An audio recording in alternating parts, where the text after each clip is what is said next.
Morning conference లో చేరి వచ్చిన ప్రియులందరికీ ప్రభువైన యేసుక్రీస్తు పరిశుద్ధ నామములో నా ప్రేమవందనాలు తెలియజేస్తున్నాను. 4825 రోజును దేవుడు మనకు ఆశీర్వాదకరంగా దీవెనకరంగా గురించి ఆయన పాశానికి దేవుడు నడిపించాడు. అందుని బట్టి దేవుని స్తుతిస్తూ ఉన్నాం. మరి ప్రారంభ ప్రార్థన బ్రదర్ ఆదినారాయణ గారు ప్రార్థన చేస్తారు. పరిశుద్ధుడైన మా రాజా, ప్రేమమేడ, కరుణా సంపన్నుడ, రాజులకు రాజా, మా ప్రాణప్రియుడ, మీకు స్తోత్రాలు స్వామి, వందనాలు చెల్లిస్తున్నాం. మాకు ఇచ్చిన గొప్ప రక్షణకై వందనాలు, స్తోత్రాలు స్వామి. ఈ రక్షణ కొనసాగించుకున్నటకు తగిన జ్ఞానం, బలం, వివేచన దయచేయమని ప్రార్థిస్తున్నాం. ఇదిగో నాయన మరిచని మార్నింగ్ కాన్ఫరెన్స్ లో ఇలాగనైనా ఉదయ కాలవేళ సమయంలో మీ పాదాల చెంతగా మేమందరము ఒక కుటుంబీకులుగా చేరివచ్చి, మీ బిడలుగా, మీ సొత్తుగా, రక్త సంబంధికులుగా చేరివచ్చి, భయముతో, భక్తితో, వణుకుతో మీ మాటలు విని అయ్యా మీ యందు బలం పొందడానికి ఇచ్చిన యొక్క మంచి తరుణాన్ని బట్టి మీకు స్తోత్రములు స్వామి. ఇదిగోనైనా మేమందరము ఆశతో వచ్చినాం. ఆశ కలిగిన ప్రాణాన్ని తృప్తిపరిచే దేవుడు కదా ప్రభా.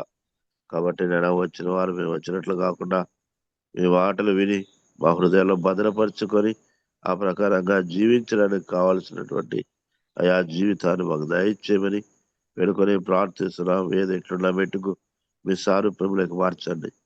ఈ యొక్క మార్నింగ్ కాన్ఫరెన్స్ అంతా ఆదరించేంత వరకు ఎలాంటి అభ్యంతరాలు లేకుండా నెట్వర్క్ ద్వారా మరిచని మరి ఇతర కారణాల ద్వారా అభ్యంతరాలు లేకుండా చక్కగా నడిపించు రావాలికే మహిమ తెచ్చుకుంటారని, ఇంకా రావాల్సిన బిడ్డలు సకాలంగా నడిపించమని యేసు ప్రభుల వారి పరిశుద్ధమైన లాభాన్ని బట్టి స్తుతించి ప్రార్థించి నామ తండ్రి.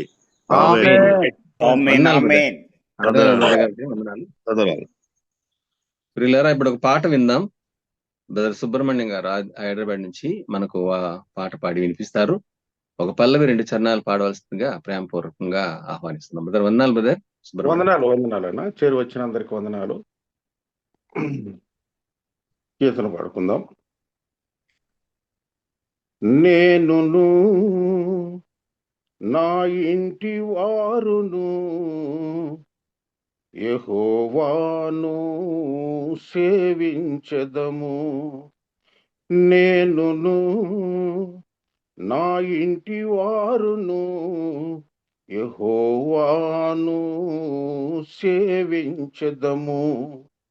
ఆయనే సజీవుడని, ఆయనే విజయుడని, ఆయనే సజీవుడని, ఆయనే విజయుడని, సిలువలోన నీకు నాకు విజయము చేకూర్చెనని, సిలువలోన నీకు నాకు విజయము చేకూర్చెనని, నేనును నా ఇంటి వారును యెహోవాను సేవించెదము.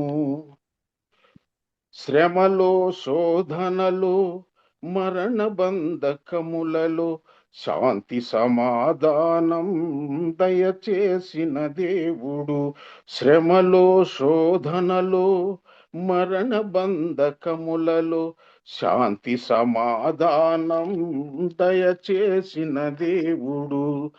ఆశా నిరాశలలో, ఆవేదన వలయములో, ఆశా నిరాశలలో, ఆవేదన వలయములో ఏ దేవుడు చేయలేని అద్భుతములు చేసినాడు. ఏ దేవుడు చేయలేని అద్భుతములు చేసినాడు. నేనును నా ఇంటి వారును యెహోవాను సేవించెదము. దీర్ఘాయువు చేత దీవించు దేవుడు, దీర్ఘశాంతముతో దీనత్వము నేర్పును.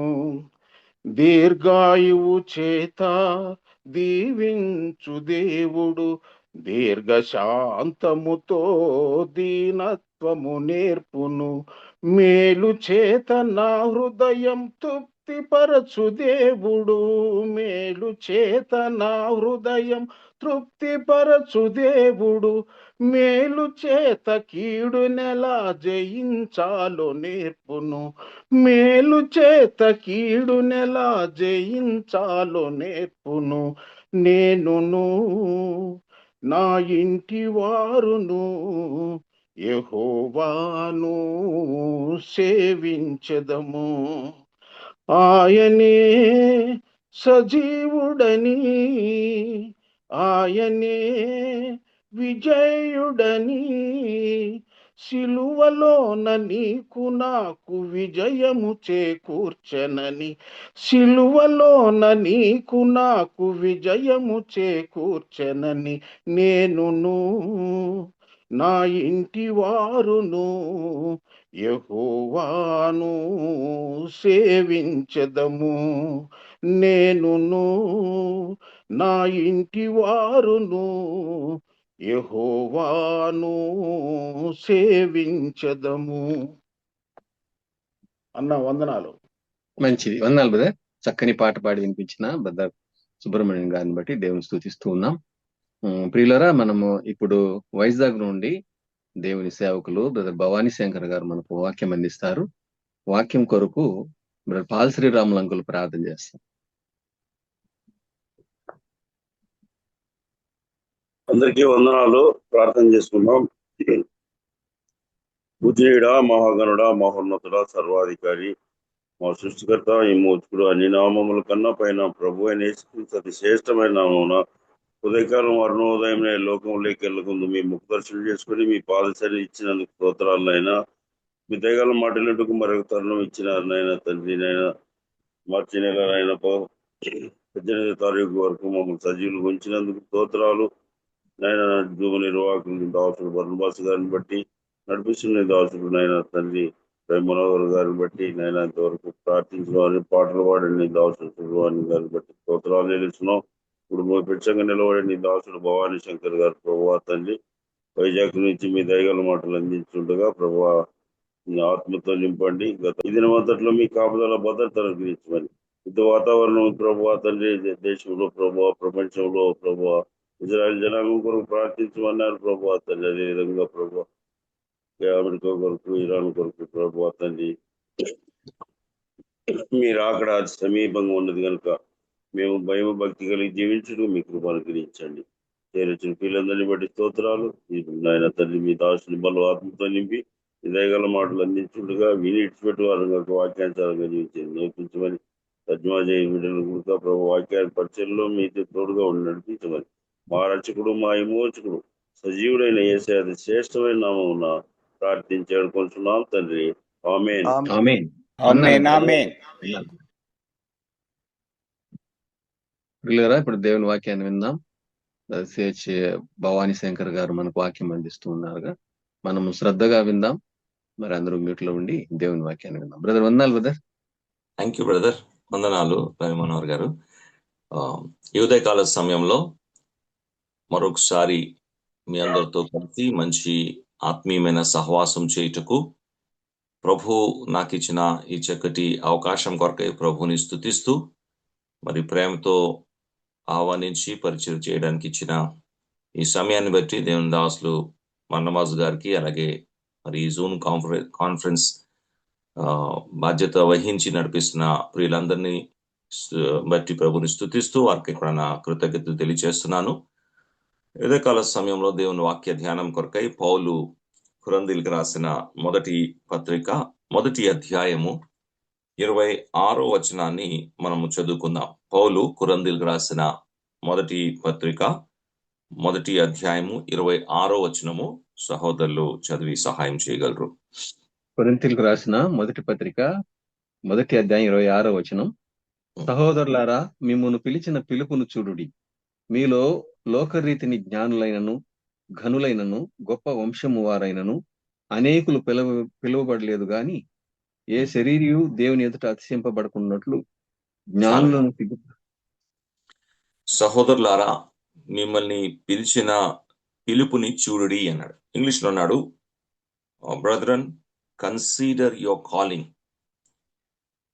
అపోస్తులైన పౌలు కొరింథీ సంఘస్థులకు రాస్తూ సహోదరులారా, ఒకసారి మీ పిలుపు గురించి మీరు ఆలోచన చేయండి అంటున్నాడు. Brethren, consider your calling or think about your calling. మీ పిలుపుని గురించి ఒకసారి ఆలోచన చేయండి, చూడండి మీరు ఎలాగా పిలువబడారు. అపోస్తలుడైన పౌలు కొరింథీ సంఘంలో దాదాపు 1 సంవత్సరంన్నర ఉండి వాక్య పరిచర్య చేసి అక్కడి నుంచి వెళ్ళాడు. పౌలు చాలా చక్కగా దేవుని వాక్యాన్ని ఉన్నది ఉన్నట్టుగా బోధించి సంఘానికి అవసరమైన విషయాలు వివరించి నేర్పించేవాడు, మనకందరికీ తెలుసు. అయితే ఇక్కడ పౌలు మరలా కొరింథీ సంఘంతో మాట్లాడుతూ అంటున్నాడు, సహోదరులారా, మీరు పిలువబడ్డారు కదా, ఆ పిలుపుని గురించి ఒకసారి ఆలోచన చేయండి అని. ఉదయకాల సమయంలో మన అంశం ఏంటి అంటే, we are called with a purpose. ఒక విశేషమైన ఉద్దేశంతో మనము పిలువబడ్డాం. ఈ విషయాన్ని మరలా మనము కూడా జ్ఞాపకం చేసుకునే అవసరం ఉంది. వై వీఆర్ కాల్డ్, ఎందుకు మనము పిలువబడ్డాం? కొన్ని విషయాలు మనం ఆలోచన చేయాలి. ఒకటి, ఎవరు మనల్ని పిలిచాడు? రెండోది, ఎక్కడి నుంచి ఆయన మనల్ని పిలిచాడు? మూడోది, ఎందుకు ఆయన మనల్ని పిలిచాడు?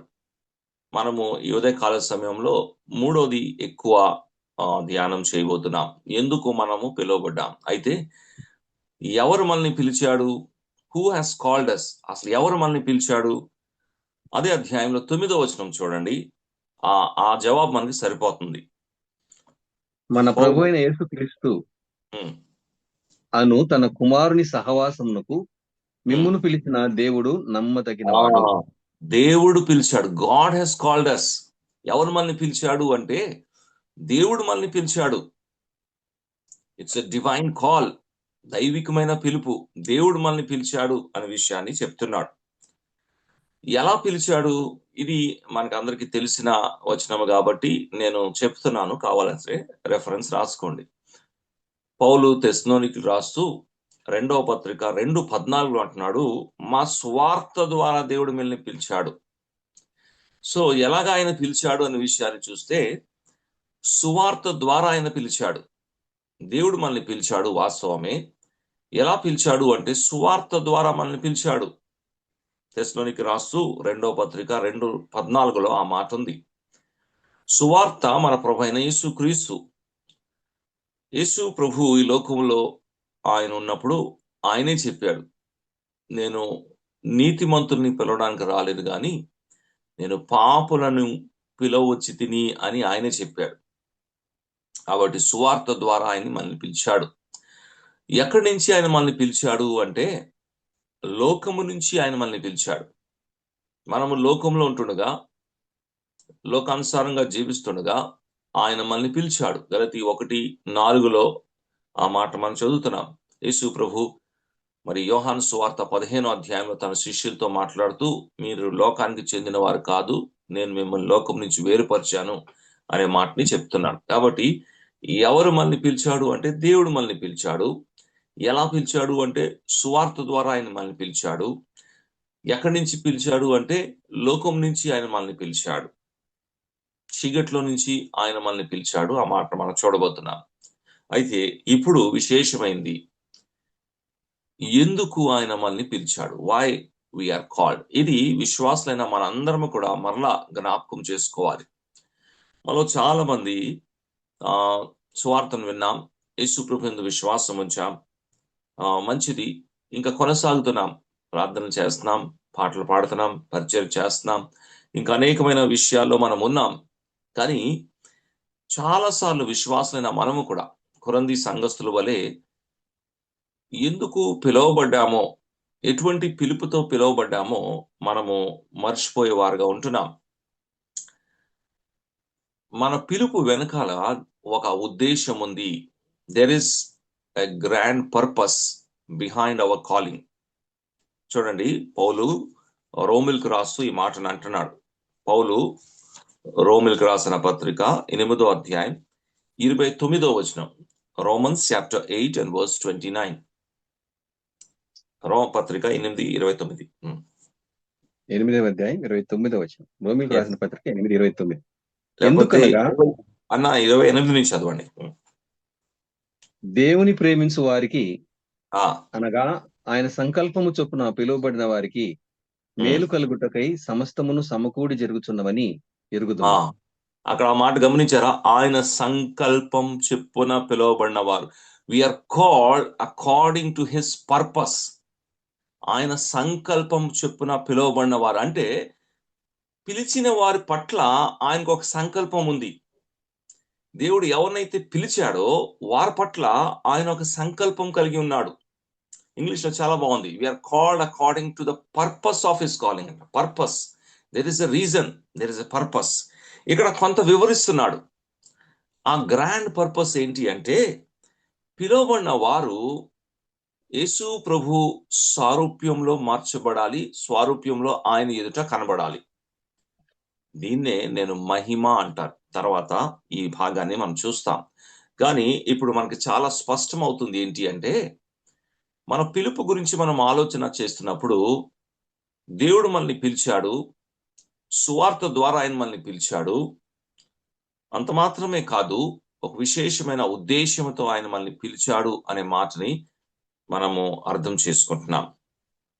మరికొన్ని మాటలు ఈ పిలుపు గురించి చూసి ఎందుకు ఆయన మనల్ని పిలిచాడు అనే అంశం మీద మనము కొంతసేపు నిలిచి ధ్యానిస్తాం. ఈ వచనాలు మనకి పరిచయమైంది. హెబ్రీ పత్రిక 3:1 హెబ్రీ గ్రంథకర్త పిలుపు గురించి ఇలాగంటున్నాడు. 3 విషయాలు మనం జ్ఞాపకం ఉంచుకుందాం. దాంట్లో మొట్టమొదటిది హెబ్రీ పత్రిక 3:1 చూడండి. ఇందువలన పరలోక సంబంధమైన పిలుపులో పాలు పొందిన పరిశుద్ధ సహోదరులారా.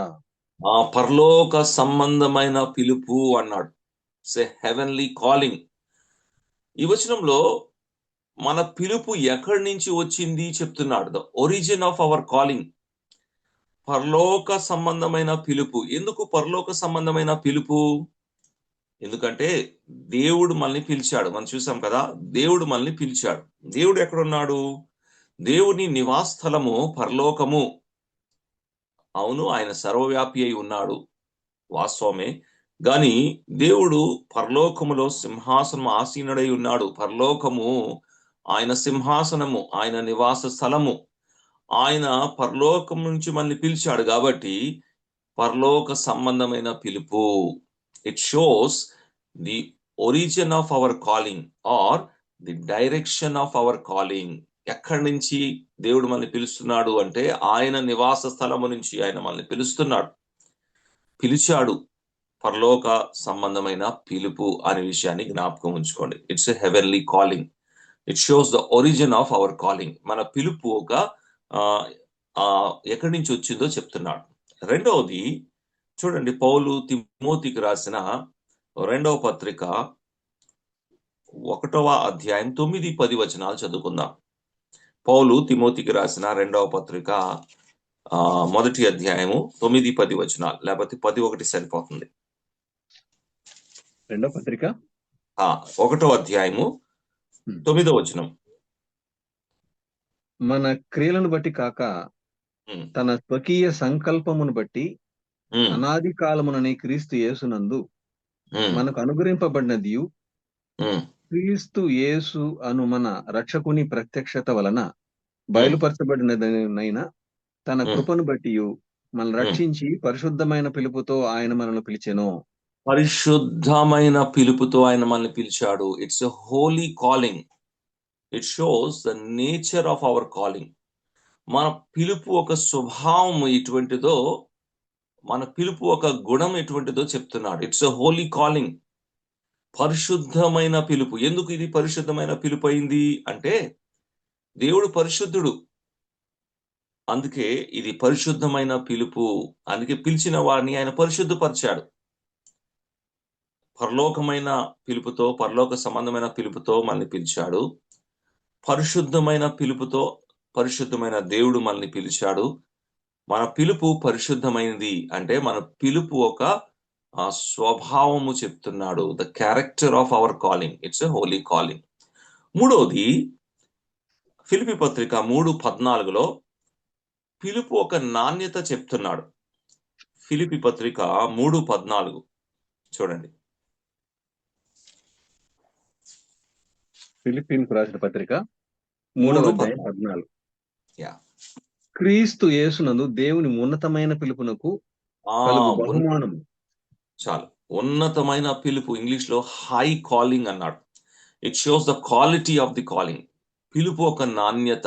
3 విషయాలు జ్ఞాపకం ఉంచుకుందాం పిలుపు సంబంధమైన విషయంలో. ఒకటి, పరలోక సంబంధమైన పిలుపు, హెబ్రీ పత్రిక 3:1. రెండోది, పరిశుద్ధమైన పిలుపు, పౌలు తిమోతికి రాసిన 2వ పత్రిక 1:9. మూడోది, ఉన్నతమైన పిలుపు, ఫిలిప్పీ పత్రిక 3:14. సహోదరులారా, మీ పిలుపు గురించి ఆలోచన చేయుడి అన్నాడు. మనము కూడా ఆలోచన చేస్తున్నాం.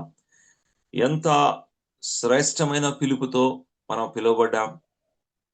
మన పిలుపు సామాన్యమైంది కాదు.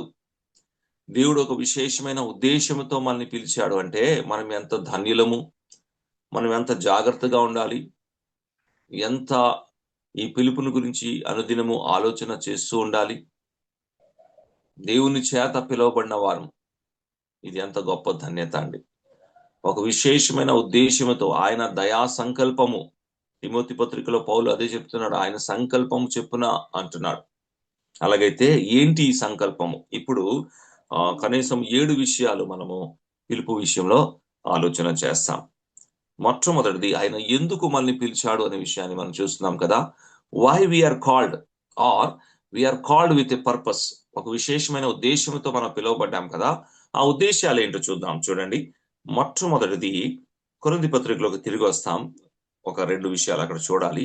పౌలు కొరింథీయులకు రాసిన మొదటి పత్రిక 1వ అధ్యాయం 9వ వచనం ఇందాకలా రవి మనోహర్ అన్న చదివారు. అక్కడ మొట్టమొదటి ఉద్దేశం కనబడుతుంది. వై వీఆర్ కాల్డ్ అంటే ఎందుకు మనం పిలువబడ్డాము అనే మాటలో మొట్టమొదటిది కారణము చూడండి 1:9. మన ప్రభు అయిన యేసుక్రీస్తు అను తన కుమారుని సహవాసమునకు మిమ్మును పిలిచిన దేవుడు నమ్మదగిన ఎందుకు పిలిచాడు అంటే ఆయన కుమారునితో మనం సహవాసము చేయుటకు పిలువబడ్డాం.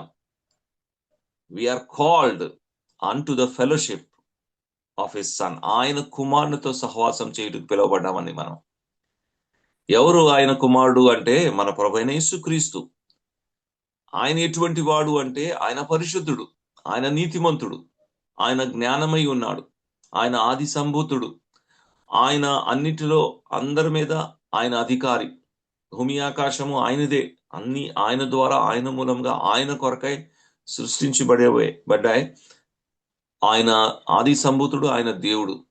మానవుడు దేవుడితో సహవాసం చేయుటకు పిలువబడ్డాడు. ఇది అండి దేవుని యొక్క దయా సంకల్పము. మామూలుగా దేవుడితో మానవుడు సహవాసం చేయొచ్చు కదా, ఎందుకు పిలవాలి అంటే ఆ మొట్టమొదటి మానవుడు దేవునికి వ్యతిరేకంగా పాపము చేసి దేవుని సన్నిధిలో నుంచి తీసివేయబడ్డాడు, అనగా దేవుని నుంచి దూరం అయిపోయాడు. అందుకే యేసు ప్రభుని ఆయన ఈ లోకానికి మానవుని పిలవడానికి పంపించాడు. నరులారా తిరిగి రండి అని ఆయన పిలుపు కనబడుతుంది కీర్తనల గ్రంథంలో. యేసు ప్రభు సువార్తలో అన్నాడు, ప్రయాసపడి భారం మోస్తున్న సమస్త ప్రజలారా నా యొద్దకు రండి. ఇదిగో వీఆర్ కాల్డ్ unto him. యేసు ప్రభు అన్నాడు, కమ్ unto me. అది దేవుని పిలుపు. దేవుడు మిమ్మల్ని నా దగ్గరికి రమ్మంటున్నాడు అని ఆయన చెప్పాడు వచ్చి. యేసు ప్రభు యందు విశ్వాసం ఉంచి రక్షణ పొందిన ప్రతి ఒక్కడు కూడా యేసు ప్రభుతో సహవాసం చేయడానికి పిలువబడ్డా. ఈ విషయాన్ని జ్ఞాపకం ఉంచుకోవాలి. అయితే ఇప్పుడు మనం ఆగి ఆలోచన చేయాలి. ఏంటి అంటే ఆ ప్రభుతో మనం ఎంత సహవాసం చేస్తున్నాం. ప్రార్థన ద్వారా, వాక్యము ద్వారా, వార కూడికలో లేకపోతే నియామక కూడికలో హాజరయ్యి విశ్వాసులతో కలిసి సంఘముగా ఆయనతో ఎంత సహవాసం చేస్తున్నాం. చాలాసార్లు యేసు ప్రభుతో సహవాసం లేకుండానే క్రైస్తవ జీవితంలో మనం కొనసాగుతున్నాం. ఇది చాలా సిగ్గుకరమైంది, చాలా విచారకరమైంది. లూకా సువార్త 2వ అధ్యాయంలో మరియా యోసేఫు వారు యేసు ప్రభు లేకుండా ఎలాగైతే ప్రయాణం కొనసాగారో, నేడు చాలా మంది క్రైస్తవులు విశ్వాసులు యేసు ప్రభుతో ఎటువంటి సహవాసము లేకుండా క్రైస్తవ ప్రయాణాన్ని కొనసాగుతున్నారు. ఎంత త్వరగా మనం మేలుకుంటే అంత మంచిది. మరియా యోసేఫు వాళ్ళని చూడండి, పండుగను ఆచరించడానికే వెళ్ళారు, ఆచరించి తిరిగి వస్తున్నారు. ఆహా, ఎంత బాగా జరిగింది పండుగ అని మాట్లాడుతూ ఉంటారేమో. ఎలాగా బలులు అర్పించారో మాట్లాడుతూ ఉంటారేమో.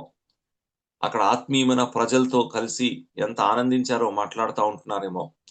అక్కడ బంధువులు ఉన్నారు, ఇంకా అనేక మంది ఉన్నారు, వాళ్ళతో చక్కగా సియోను పాటలు పాడుతూ వెళ్తున్నారేమో.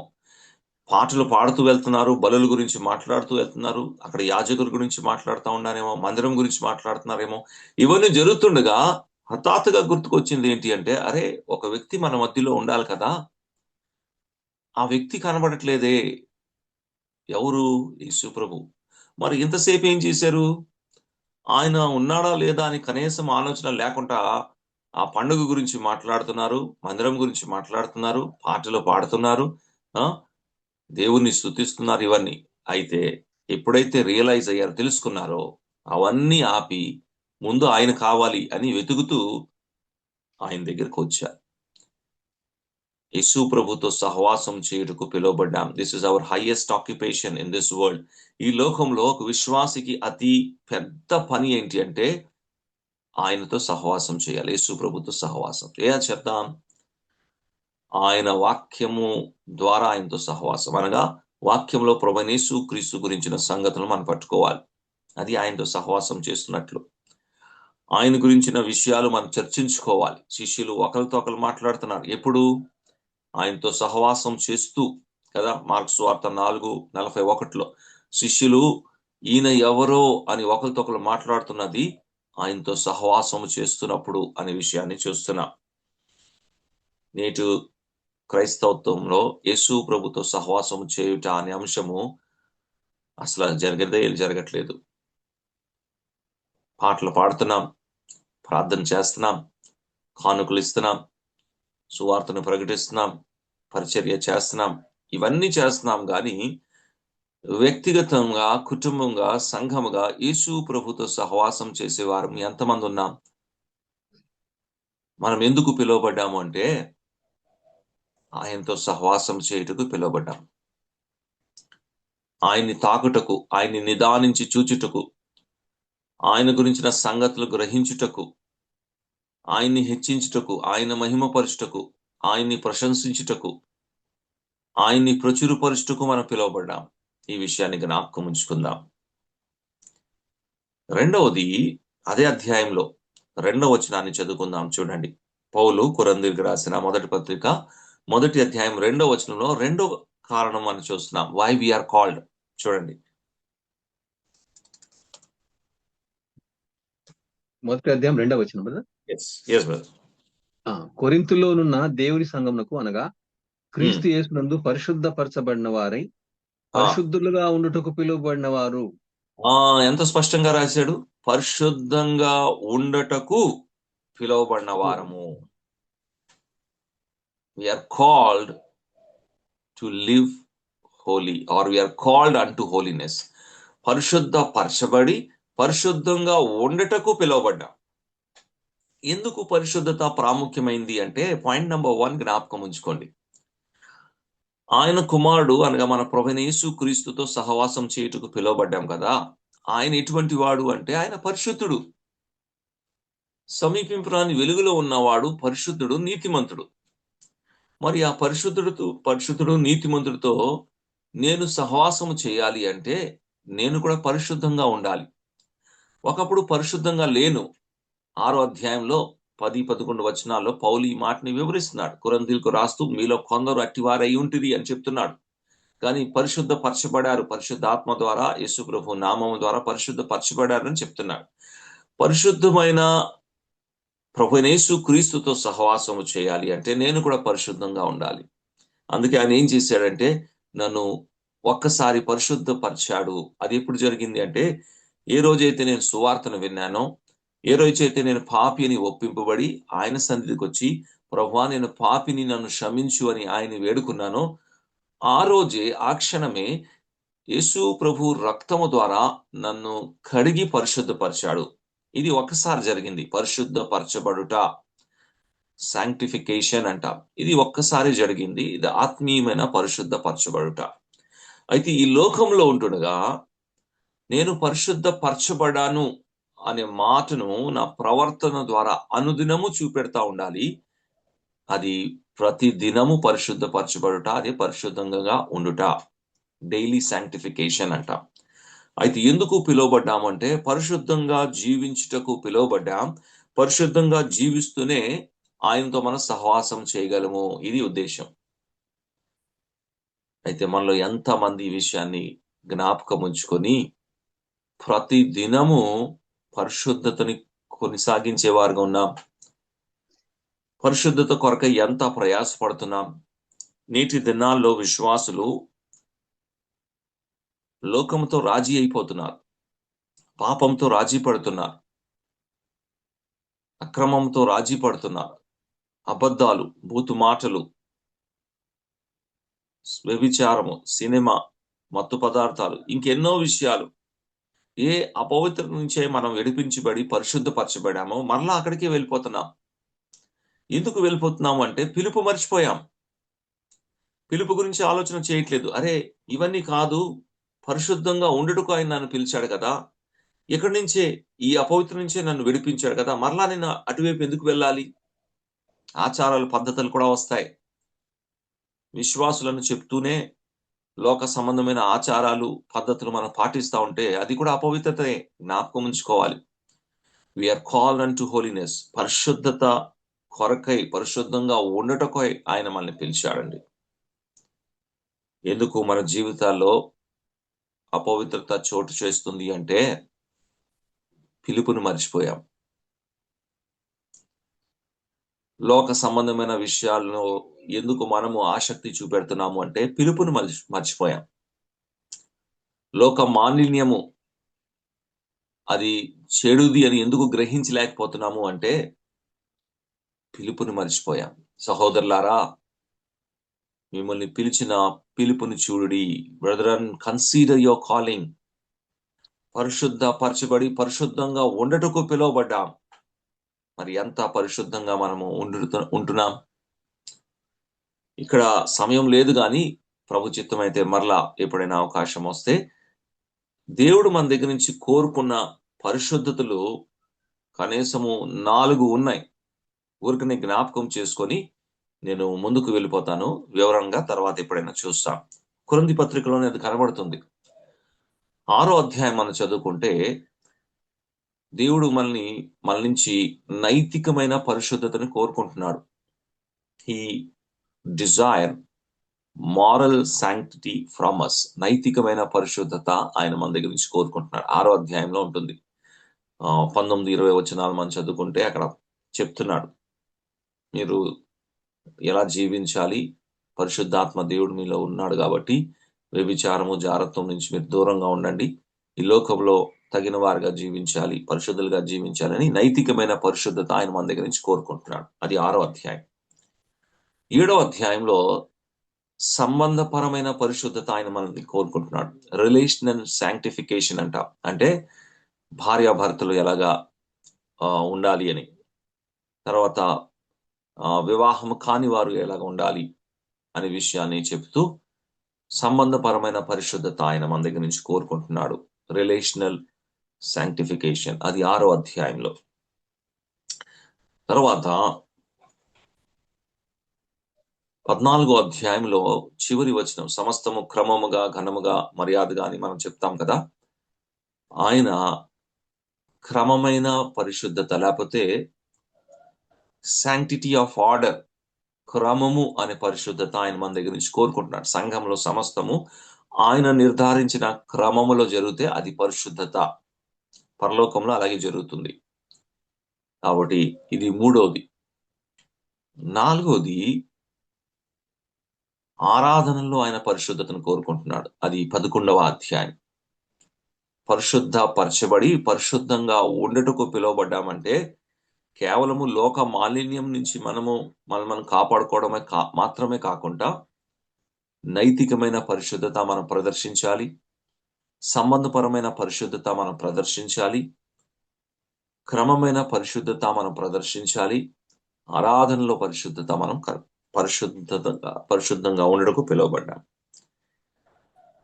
మూడవది ఇప్పుడు ఇంకొక ప్రాముఖ్యమైనది, అపోస్తల కార్యగ్రంథము 16వ అధ్యాయం 10వ వచనం చూడండి. అపోస్తల కార్యగ్రంథం 16వ అధ్యాయం 10వ వచనం. 16వ అధ్యాయం 10. అపోస్తల కార్యములు 16వ అధ్యాయం 10వ వచనం. అతనికి ఆ దర్శనము కలిగినప్పుడు వారికి సువార్త ప్రకటించుటకు దేవుడు మమ్మును పిలిచి ఉన్నాడని మేము నిశ్చయించుకొని. సువార్తను ప్రకటించుటకు పిలిచాడు. వారు గ్రహించారు. వారు ఏమంటున్నారంటే, పౌలుకి దర్శనం కలిగింది, ఆ విషయాలన్నీ మనకు తెలుసు, ఆ బ్యాక్గ్రౌండ్కి నేను వెళ్ళట్లేదు, కానీ వాళ్ళు చెప్తున్న మాట చూడండి. వారికి సువార్త ప్రకటించుటకు దేవుడు మనల్ని పిలిచాడు అంటున్నాడు. దేవుని ఉద్దేశము పిలుపు వెనక చూస్తున్నాం. ఆయన కుమారుడితో సహవాసం చేయుటకు పిలిచాడు, పరిశుద్ధంగా ఉండటకు పిలిచాడు. ఇలా ఉంటూ ఏం చేయాలంట? సువార్తను ప్రకటించాలి. సువార్తను ప్రకటించుటకు ఆయన మనల్ని పిలిచాడు. నువ్వు సువార్తను ప్రకటించాలంటే ఏం చేయాలి? సువార్త అయిన యేసు ప్రభుతో సహవాసం చేయాలి. యేసు ప్రభుతో సహవాసం చేయాలంటే నువ్వు ఎలా ఉండాలి? పరిశుద్ధంగా ఉండాలి. ఈ మూడు ఇంటర్లింక్డ్ అయిపోయాయి. సువార్త ప్రకటించుటకు దేవుడు మమ్మల్ని పిలిచాడు అని ఎవరు చెప్తున్నారు? యేసు ప్రభుతో సహవాసం చేస్తున్నవారు. సువార్త ప్రకటించుటకు దేవుడు మనల్ని పిలిచాడు అని ఎవరు చెప్తున్నారు? పౌలు తనతో ఉన్నవారు. నైతికమైన పరిశుద్ధతలో వాళ్ళు ఉన్నారు, సిద్ధాంతపరమైన పరిశుద్ధతలో వాళ్ళు ఉన్నారు, సంబంధపరమైన పరిశుద్ధతలో వారు ఉన్నారు, ఆరాధించ పరిశుద్ధతలో వారు ఉన్నారు, క్రమమైన పరిశుద్ధతలో వారు ఉన్నారు, సహవాసం చేస్తున్నారు. వారు గ్రహించి చెప్తున్నారు, దేవుడు మనల్ని వారికి సువార్త ప్రకటించుటకు పిలిచాడు. సహోదరులారా, మీ పిలుపుని గురించి ఆలోచన చేయుడి. ఎందుకు పిలువబడ్డాము అంటే సువార్తను ప్రకటించుటకు పిలువబడ్డాము. 3 మాటలు జ్ఞాపకం ఉంచుకోండి. ఒక వ్యక్తి సువార్త ఎలా ప్రకటిస్తాడు? ఒక విశ్వాసి సువార్తని ఎలా ప్రకటిస్తాడు? 3 ఒకే చాటు ఉంటాయి. నేను ఆ మాటని మీ వినికిడిలో లేకపోతే మీ గమనానికి తీసుకొచ్చి దాటి వెళ్తాను. ఒకసారి లూకా సువార్త 8వ అధ్యాయం తీయండి. ఒక వ్యక్తి సువార్తని ఎలా ప్రకటించగలడో, ఒక విశ్వాసి సువార్తని ఎలా ప్రకటించగలడో, ఎలా ప్రకటిస్తాడో 3 విషయాలు జ్ఞాపకం ఉంచుకోండి. లూకా సువార్త 8వ అధ్యాయము 1, 2, 3 వచనాలు మనం చదువుకుందాం. లూకా సువార్త 8వ అధ్యాయం. నేను మొదటి వచనం చదవండి బ్రదర్. వెంటనే ఆయన దేవుని సువార్తను తెలుపుచు ప్రకటించుచు ప్రతి పట్టణములోను ప్రతి గ్రామములోను సంచారము చేయుచుండగా. ఇక్కడ ఆగుదాము. ఇక్కడ సువార్త ప్రకటించుచు అంటే నోటి ద్వారా ప్రకటించుట, వెలుట ద్వారా ప్రకటించుట అనే మాటను చూస్తున్నాం. యేసు ప్రభు ఆ పని చేస్తున్నాడు. పాయింట్ నెంబర్ 1, ఒక విశ్వాసి ఎలా సువార్తను ప్రకటిస్తాడు అంటే బహిరంగంగా నోటి మాట ద్వారా ప్రజలతో కలిసి సువార్తను ప్రకటిస్తాడు. ఒకటి రైట్. కంటిన్యూ చేద్దాం. 12 మంది శిష్యులను, అపవిత్రాత్మలను, వ్యాధులను పోగొట్టబడిన కొందరు స్త్రీలను, అనగా 7 దయ్యములు వదిలిపోయిన మగ్దలేనే అనబడిన మరియయు, హేరోదు యొక్క గృహ నిర్వాహకుడగు పూజా భార్యగు యోహన్నయు సూసన్నయు ఆయనతో కూడా ఉండిరి. రెండోది, ఒక విశ్వాసి ఎలా సువార్త ప్రకటిస్తాడంటే సువార్త ప్రకటించే వారితో ఉండి కూడా. అది యేసు ప్రభు సువార్తను ప్రకటిస్తున్నారు.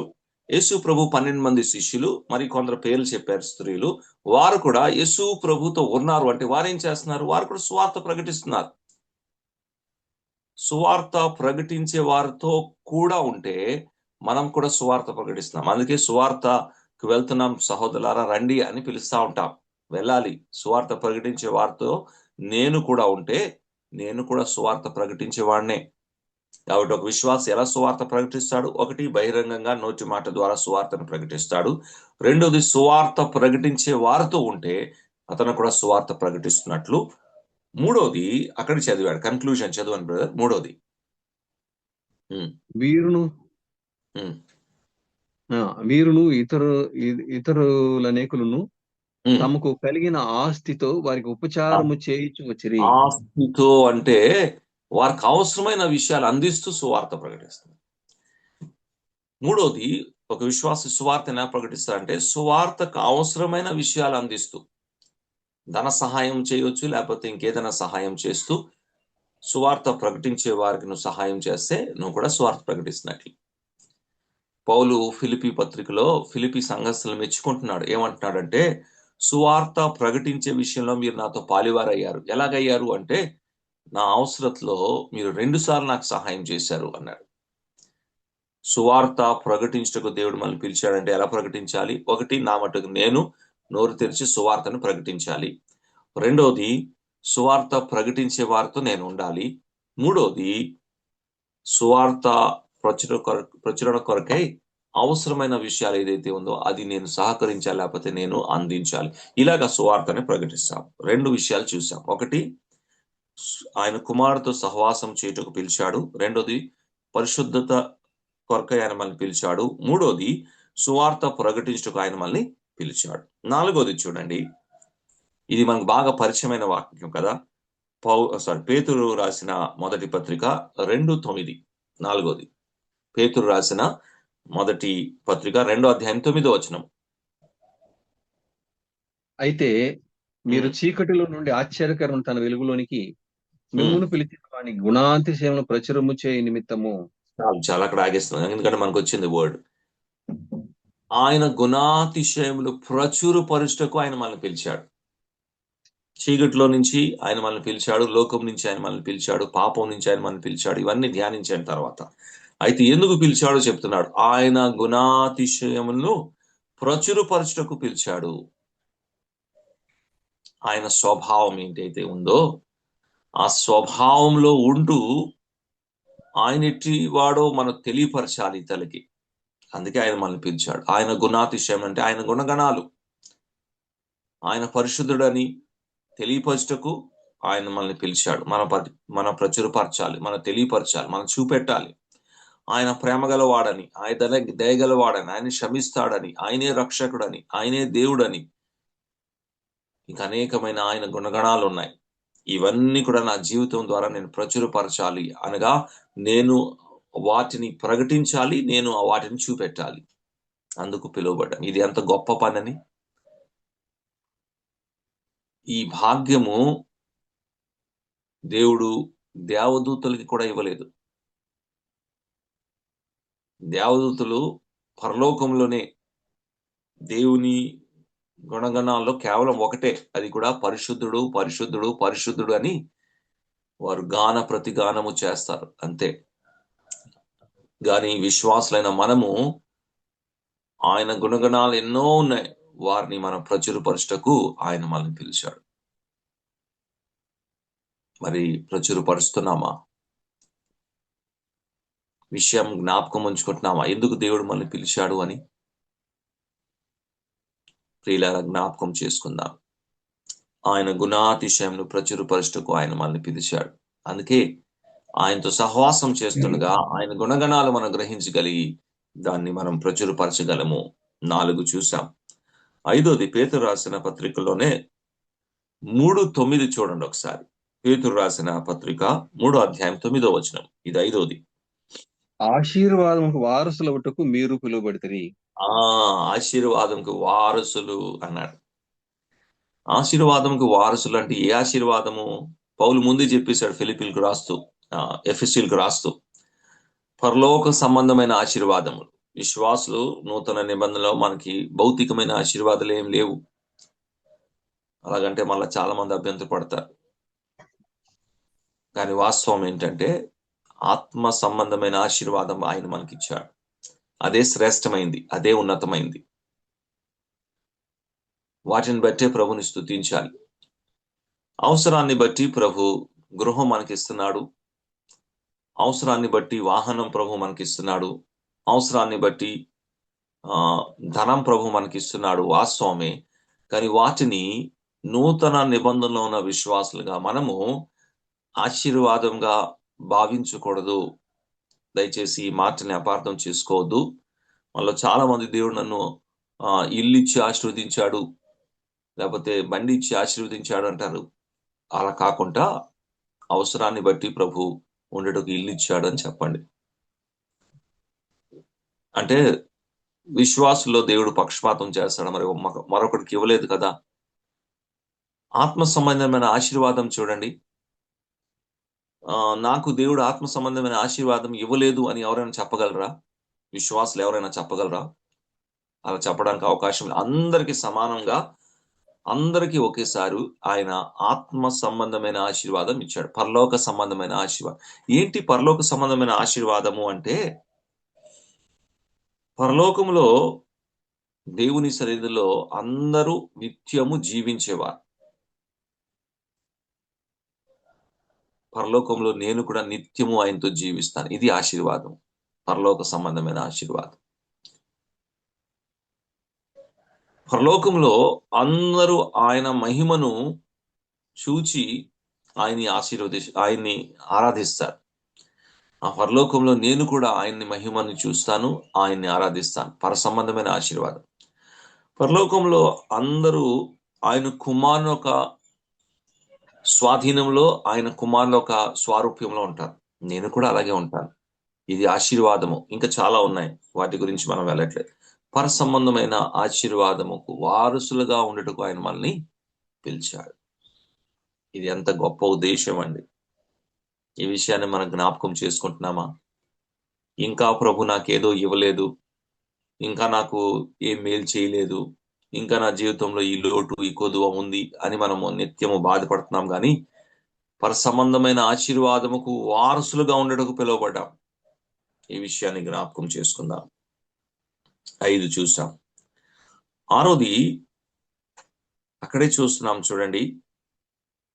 పేతురు రాసిన మొదటి పత్రిక 5:10 కూడా చదువుదాం. 5వ అధ్యాయం 10వ వచనం. సమయం తన అయిపోతుంది. నిత్య మహిమకు క్రీస్తునందు మిమ్మల్ని పిలిచిన సర్వకృపానిదేగు దేవుడు. దేవుడు మనల్ని నిత్య మహిమకు పిలిచాడు. We are called unto eternal glory.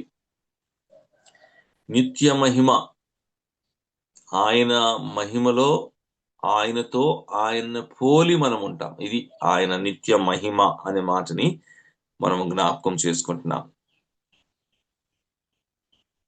ఎంతో ఉన్నతమైన ఉద్దేశం అండి. మన మహిమ ఉందా? ఏ భేదము లేదు. అందరూ పాపము చేసి దేవుడు అనుగ్రహించే మహిమను పొందలేకపోతున్నారు అనే మాట చదివినప్పుడు, అటువంటి మహిమ లేని వారిని సువార్త ద్వారా ఆయన పిలిచి ఆయన కుమారుతో సహవాసం చేయుటకును, ఆయన కుమారు పోలికలో నిత్యము ఉండుటకు, నిత్య మహిమ కొరకై ఆయన మనల్ని పిలిచాడు. ఎంత ఉన్నతమైన ఉద్దేశం అని. కురందిలారా, మీ పిలుపుని గురించి ఆలోచన చేయడి. నాకు ఈ కృపావరం ఇవ్వలేదు దేవుడు, నేను సంఘబద్ధంగా లేను, నేను నా ఇష్టానుసారంగా జీవిస్తాను, పాపంలో నడుస్తాను. కురందీలు అంటున్నారు ఇవన్నీ. నేను పౌలు వాడిని, నేను కైఫా వాడిని, నేను అపోలో వాడిని అని మొదటి అధ్యాయంలో చూస్తే, 3వ అధ్యాయంలో ఎవరికి ఇష్టమైన వారుగా వాళ్ళు పనిచేస్తున్నారు. 5వ అధ్యాయంలో పాపంలో ఉన్నా ఉప్పొంగుతున్నారు. 6వ అధ్యాయంలో తీర్పు తీర్చలేని స్థితిలో ఉంటున్నారు. ఇంకా ఎన్నో గలిబిలి వాళ్ళు ఉన్నాయి. ఇవన్నీ కాదయ్యా, ఒకసారి మీ పిలుపుని మీరు ఆలోచన చేయండి, అన్ని సెటిల్ అవుతాయి అని చెప్తున్నాడు. ఎందుకు పిలువబడ్డాము అంటే నిత్య మహిమకు మనం పిలువబడ్డాం. దేవునితో పాటు దేవుని కుమారుని స్వారూప్యంలో నిత్యము ఉంటాం. ఇదే మనకు మహిమ. నేను ఎప్పుడు ఈ మాటని ఇలా చెప్తా ఉంటాను. దేవుని సన్నిధిలో నేను నా వలే ఉంటే అది మహిమ కాదు. ఆదాముని చూడండి. ఆదాము సృష్టించబడినప్పుడు దేవుని స్వారూప్యంలో, దేవుని పోలికలో సృష్టించబడ్డాడు. ఎప్పుడైతే పాపం చేశాడో అది పోగొట్టుకున్నాడు. పాపం చేసిన తర్వాత ఆదాము దేవుని సన్నిధిలో ఆదాంలాగే కనబడుతున్నాడు. అందుకే సిగ్గుపడాడు, తను దాచుకోవడానికి ప్రయత్నించాడు. ఎందుకంటే దేవుని స్వారూప్యం, దేవుని మహిమని పోగొట్టుకున్నాడు. పాపమును బట్టి ఆదాము వలె కనబడుతున్నాడు. అదే మహిమని పోగొట్టుకున్నాం, దేవుని స్వారూప్యంని పోగొట్టుకున్నాం.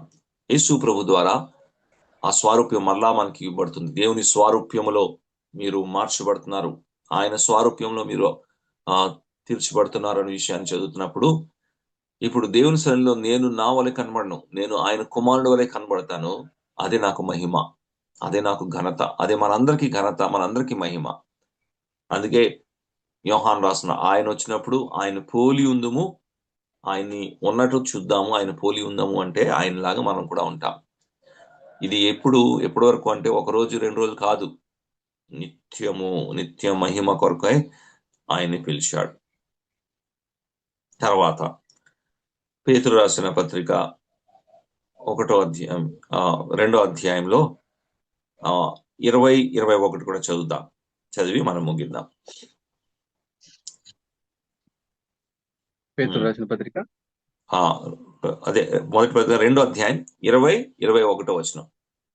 2వ అధ్యాయం 20-21. ఎస్. తప్పిదమునకై దెబ్బలు తినినప్పుడు మీరు సహించిన ఎడల మీకేం ఘనము? మేలు చేసి బాధపడినప్పుడు మీరు సహించిన ఎడల అది దేవునికి హితమగును. ఎందుకు మీరు పిలువబడితిరి?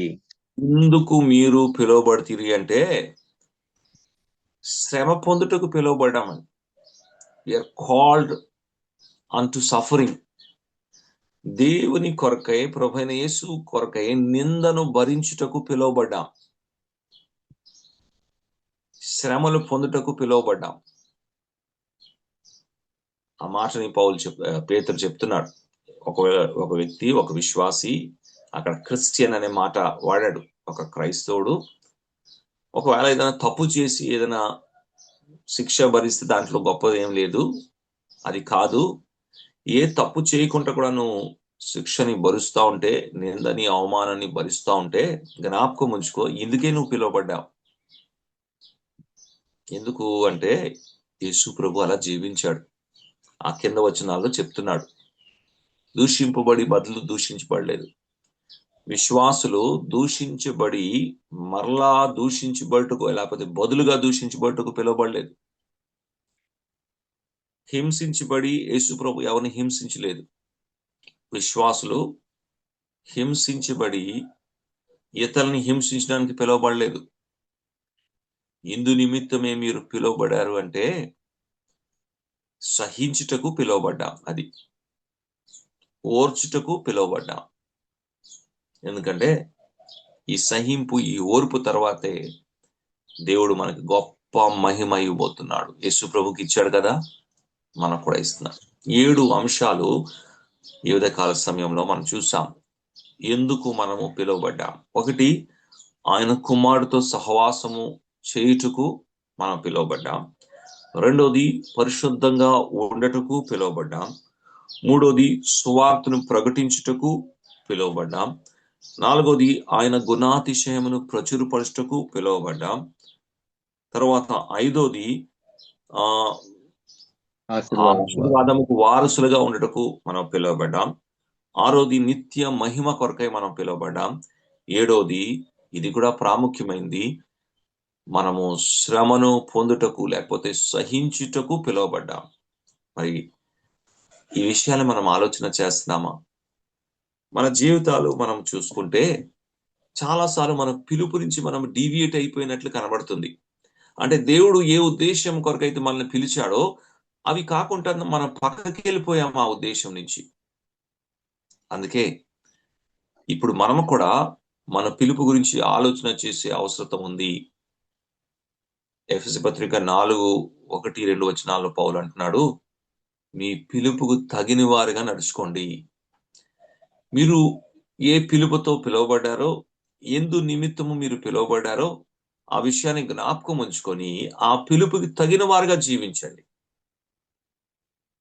ప్రియులారా, జ్ఞాపకం ఉంచుకుందాం, మనం పరీక్షించుకుందాం.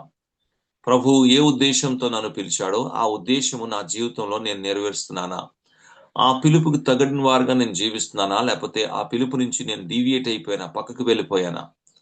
ఆయనతో సహవాసం చేస్తున్నానా? పరిశుద్ధంగా ఉంటున్నానా? సువార్తను ప్రకటిస్తున్నానా? ఆయన గుణాతిశయాన్ని ప్రచురపరుస్తున్నానా? ఆయన కొరకై శ్రమను సహిస్తున్నానా, ఆయన ఆ నిత్య మహిమలో నేను ఉంటాను, ఈ విషయంలో ఎంత ఆనందిస్తున్నాను.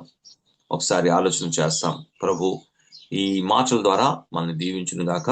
మరి వాక్యము చదివి సహాయం చేసిన ప్రియులు పెద్దలు రవి మనోహర్ గారికి ప్రత్యేకమైన వందనాలు.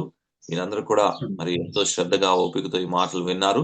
మీ అందరికి కూడా నా కృతజ్ఞతలు. దేవుని దాసులు మన్నబాస్ గారికి, అలాగే మరి ఈ జూమ్ కాన్ఫరెన్స్ ఈ విధంగా జరుపుటకు మరి ప్రత్యక్షంగా పరోక్షంగా పనిచేసిన ప్రతి సహోదర సహోదరులందరికీ కూడా ప్రత్యేకమైన వందనాలు. దేవుడు ఈ మాటల ద్వారా మనం దీవించిన గాక. వందనాలు. Thank you brother. ప్రియులరా, ఈ ఉదయం చక్కని సందేశాన్ని మన ప్రియులు సహోదరులు బ్రదర్ భవానీ శంకర్ గారు మనకు వినిపించారు. మిమ్మల్ని పిలిచిన పిలుపును చూడుడి అని చెప్పి, ఎవరు పిలిచారు, ఎక్కడి నుంచి పిలిచారు, ఎందుకు పిలిచారన్న విషయాల్లో ఎందుకు పిలిచారన్న అంశం మీద నిలబడి మనతో చక్కని సందేశాలు లేఖనాల ద్వారా మనల్ని వివరించినారు. మరి ఉన్నతమైన పిలుపు, పరిశుద్ధమైన పిలుపు, పరలోక సంబంధమైన పిలుపు, ఇవన్నీ కూడా మనము చూస్తూ ఉన్నాం. అలాగే ఆయన సహవాసమును మనల్ని పిలిచాడు, పరిశుద్ధులుగా ఉండుటకు మనల్ని పిలిచాడు, సువార్తను ప్రకటించుటకు మనల్ని పిలిచాడు, గుణాతిశయమును ప్రచురించుటకు, ఆయన గుణాతిశయమును ప్రచురించుటకు మనల్ని పిలిచాడు, ఆశీర్వాద మనకు వారసులవుటకు మనల్ని పిలిచాడు, నిత్య మహిమకు మనల్ని పిలిచాడు, శ్రమపడుటకు సహించుటకు ఆయన మనల్ని పిలిచాడన్న 7 అంశాలను ఎందుకు పిలిచాడన్న హెడ్ కింద మనకు అనేక విషయాలు వివరించారు. అందులో బట్టి దేవుని స్తుతిస్తున్నాం. ఆయన పిలువబడిన పిలుపుకు తగినట్లుగా నడుస్తూ ఆయన సారూప్యంలో మారాలనే దేవుని చిత్తమైంది, సంకల్పమైంది. అందులో బట్టి దేవుని స్తుతిస్తూ ఉన్నాం. కనుక ఆయనతో ఉంటూ ఆయన లేకుండా మరి నడిచే ప్రయాణంలో ఉన్నవారు ఉన్నారు. అలాంటి వారిని గురించి చక్కని హెచ్చరిక ఇచ్చారు. ఆయన లేకుండా మనము ఈ విశ్వాస యాత్రలో కొనసాగలేం, ఆయన మహిమలోనికి పాత్రలు కాలేం అనే విషయాన్ని చక్కగా వివరించారు. అందరూ బట్టి దేవుని స్తుతిస్తున్నాం. మరి ఈ రోజు ఉదయం ప్రారంభం చేసిన బ్రదర్ ఆదినారాయణ గారికి, పాట పాడిన బ్రదర్ సుబ్రహ్మణ్యం గారికి, మరి పాలసిరి వాక్యం కొరకు ప్రార్థన చేసిన పాలసిరి రమణకర్ గారికి ప్రేమ వందనాలు. మరి ముగింపు ప్రార్థన బ్రదర్ శివారెడ్డి గారు ప్రార్థన చేస్తారు.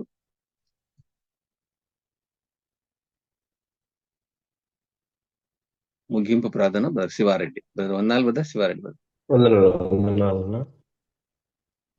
మమ్మల్ని మిక్కిలిగా ప్రేమించిన మా ప్రియ పరలోకపు తండ్రి, మహోన్నతుడు అయిన దేవ, సర్వాధికారి అయిన మా తండ్రి, నీకు స్తోత్రములు, వందనాలనైనా. మమ్మల్ని అందరినీ ఇంతవరకు నీ అపారమైన ప్రేమ చేత ప్రేమించి కాపాడి భద్రపరిచి గడిచిన కాలం అంతటిలో, గత రాత్రి అంతటిలో నీ కృప, నీ సన్నిధి అయినా మా ప్రభావ మాకిచ్చి ఉదయ కాలంలో మమ్మల్ని అందరినీ ఈ జూమ్ ద్వారా సమకూర్చిన ప్రభా, మరి నీ దాసుని, మా సహోదరుని, మా పెద్దలు, మరి అన్నగారి ద్వారా నీవు మాతో మాట్లాడిన మరి నీ పిలుపును బట్టి నువ్వు మాకు వివరించినందుకై నీకు స్తోత్రములు, వందనాలు చెల్లించుకుంటున్నాము నైనా. అవును తండ్రి, నీ దాసుని ద్వారా అందించిన మాటలు బట్టి నీకు స్తోత్రములనైనా, వచ్చిన అందరిని బట్టి నీకు స్తోత్రాలు, వందనాలు చెల్లించుకుంటున్నాము నైనా.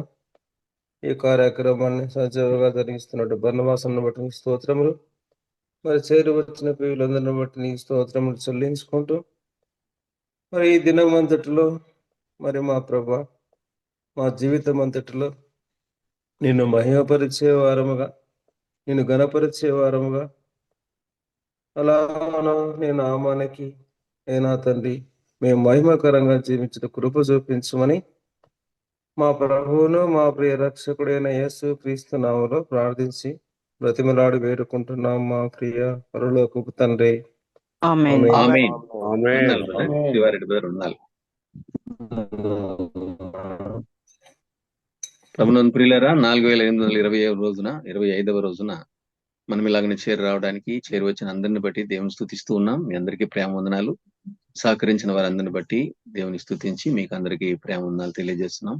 మరి ముఖ్యంగా దైవ సందేశాన్ని అందించినటువంటి, లోతైన సత్యాలను అందించినటువంటి మన ప్రియులు సేవకులు బ్రదర్ భవానీ శంకర్ గారికి మరొకసారి ప్రేమ వందనాలు తెలియజేస్తున్నాం.